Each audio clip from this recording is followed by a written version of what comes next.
आगामी स्थानिक स्वराज्य संस्थांच्या निवडणुकीच्या पार्श्वभूमीवर भाजपकडून राज्यभरामध्ये निवडणूक प्रभारी यांची नियुक्ती करण्यात आलेली आहे। पुण्यामध्ये सुद्धा पुणे महानगरपालिकेची जबाबदारी ही पुण्याचे माजी सभागृह नेते गणेश बिडकर यांच्यावर सोपवण्यात आलेली आहे। गणेश बिडकर स्वतः आपल्या सोबत आहेत। सुरुवातीला तुमचं अभिनंदन। उशिरा का होईना महानगरपालिकेच्या निवडणुका होत आहेत, आता तुमच्याकडे एक जबाबदारी भाजपने मोठी दिलेली आहे। पहिली काय प्रतिक्रिया? मी माझ्या सर्व नेत्यांचं, आदरणीय देवेंद्रजींचं, आमचे अध्यक्ष रवीजी चव्हाण, बावनकुळे साहेब, चंद्रकांत दादा, मुरली अण्णा आणि भारतीय जनता पार्टीच्या सगळ्या माझ्या नेत्यांचे मी आभार मानीन की त्यांनी पुन्हा एकदा माझ्यावर हा विश्वास दाखवला। खरं तर 2012 असेल, 17 असेल आणि आता ही निवडणूक, यात मेजॉरिटीनी रोल त्यांनी मला दिला होता आणि तो मी सार्थ निभावला आणि त्यामुळे ही पुन्हा एकदा जबाबदारी माझ्या नेत्यांनी माझ्यावर टाकली आणि ती पूर्ण क्षमतेने या ठिकाणी आम्ही करणार आहोत। कशा पद्धतीने भाजप या निवडणुकीला सामोरं जाईल? जबाबदारी तुमच्याकडे असणार आहे, पण आता सध्या तुम्ही महायुती म्हणून सरकारमध्ये आहात, 3 पक्ष तुम्ही आहात, तर गणित कसं जुळवलं जाणार भाजपकडून? निश्चितपणे महायुती आमची आहेच। शिवसेना, राष्ट्रवादी आणि भारतीय जनता पार्टीची राज्यभर युती आहे, केंद्रात आहे, त्यामुळं महायुतीत आमच्या आहेच, म्हणजे त्यात काय कोणाचं दुमत असायचं कारण नाही। आणि स्थानिक पातळीवर जर का काही वेगळं नेत्यांचे आदेश आले आणि काय वेगळं झालं तर त्याप्रमाणे जाऊ, पण आम्ही आत्ता महायुती म्हणूनच विचार करतोय की आम्ही महायुती म्हणून या निवडणुकांना सामोरं जाऊ आणि निश्चितपणे एक चांगला मोठा आकडा आणि भारतीय जनता पार्टीचा या महापालिकेत नगरसेवकांचा असेल। साधारण किती? म्हणजे गेल्या वेळेस तुम्ही निवडणुका लढल्या होत्या तेव्हा जवळपास तुमचे 100 नगरसेवक निवडून आले होते। आता महायुतीमध्ये आहात, जागा वाटपांमध्ये सुद्धा कसरत करावी लागणार आहे, पण भाजप म्हणून किती जागा तुम्ही लढू इच्छितात? किती जागांवर लढण्याची तयारी केली? भारतीय जनता पार्टीचे 105 नगरसेवक आता सिटिंग आहेत आणि गेल्या 7-8 वर्षात भारतीय जनता पार्टीने केलेले महापालिकेतलं काम, या शहराने टाकलेली कात, नवीन मेट्रो लाईन्स आपण बघत असाल, रिव्हरफ्रंटचं काम असेल, जायकासारखे करोडो रुपयाचे प्रोजेक्ट जे या शहराच्या मलनिस्सारणासाठी, पाण्याच्या समस्यांसाठी भारतीय जनता पार्टीने आणले।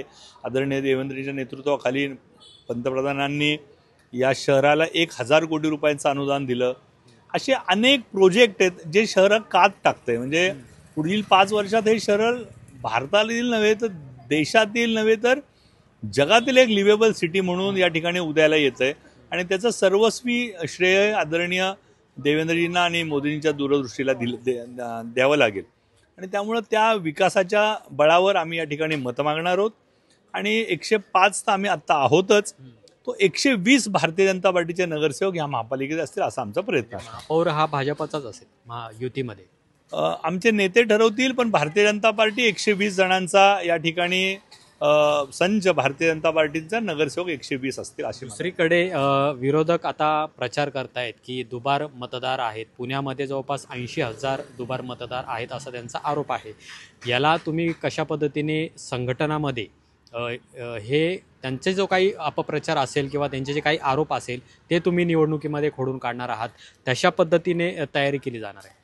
आपण जर का निवडणूक आयोगाचं नवीन परिपत्रक वाचलं असेल माझ्या सगळ्या सन्माननीय मित्रांनी, विरोधकांनी, तर त्यांनी क्लिअरिटीने दिलं आहे की दुबार मतदार जेवढे आहेत त्यांच्यापुढे दुबार लिहून येणार आहे आणि त्यांनी मतदान करताना प्रत्येक ठिकाणी एक ॲफिडेविट द्यायचं आहे की मी दुसरीकडं मतदान करणार नाही आहे आणि त्यामुळं ही जर का त्यांनी समजून घेतलं तर निश्चितपणे हे खूप सोयीचं आहे।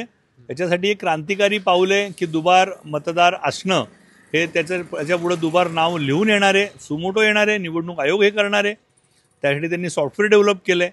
ह्या सगळ्याची माहिती आपण सगळ्यांनी घेतली पाहिजे आणि निवडणूक कशा पद्धतीने ही प्लॅन निवडणूक आयोग करते ते जर का माहिती घेतली तर या सगळ्या शंका आणि कुशंका निघून जातील। शेवटचा प्रश्न, भाजप म्हणून पक्षामध्ये तुम्हाला काय आता याच्यामध्ये आव्हान असणार आहे? कारण की जवळपास तुम्ही म्हणता 120 नगरसेवक तुम्हाला निवडून आणायचे आहेत, पण भाजपमध्ये सुद्धा कुठे नाराजी असते, गडबाजी असते, तर हे सगळं तुम्ही कशा पद्धतीने सोडवणार आहात?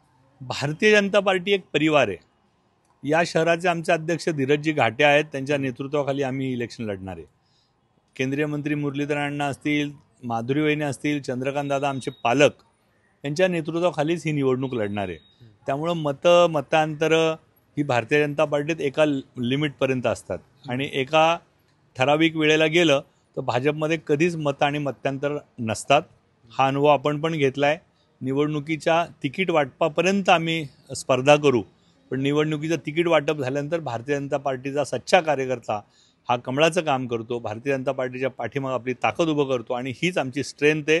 त्याच्यामुळंच 2 खासदारांवरनं आत्ता ह्या देशात तिसऱ्यांदा भारतीय जनता पार्टीचं सरकार आले. तर हे ह्या भारतीय जनता पार्टीच्या कार्यकर्त्याची निष्ठा हेच त्याचा मागचं फळ आहे, म्हणजे त्याची ताकद आहे आणि त्याचं फळ आम्हाला याही निवडणुकीत या ठिकाणी मिळणार. खूप खूप धन्यवाद आमच्याशी बोलल्याबद्दल. तर एक महत्त्वाचा मुद्दा गणेश बिडकर यांनी मांडलेला आहे, तो म्हणजे भाजप जवळपास 120 नगरसेवक जिंकून आणेल असा विश्वास त्यांनी व्यक्त केलेला आहे आणि भाजपने एक मोठी जबाबदारी खरं तर निवडणुकीच्या पार्श्वभूमीवर त्यांच्यावर टाकलेली आहे आणि ते सुद्धा ते सार्थपणे निभावतील अशी सुद्धा प्रतिक्रिया आहे ती त्यांनी दिलेली आहे. कॅमेरामन तुषार ननावरेसह अमोल धर्माधिकारी, लोकशाही मराठी, पुणे. लोकशाही मराठी ऐका, पहा, जागरूक रहा.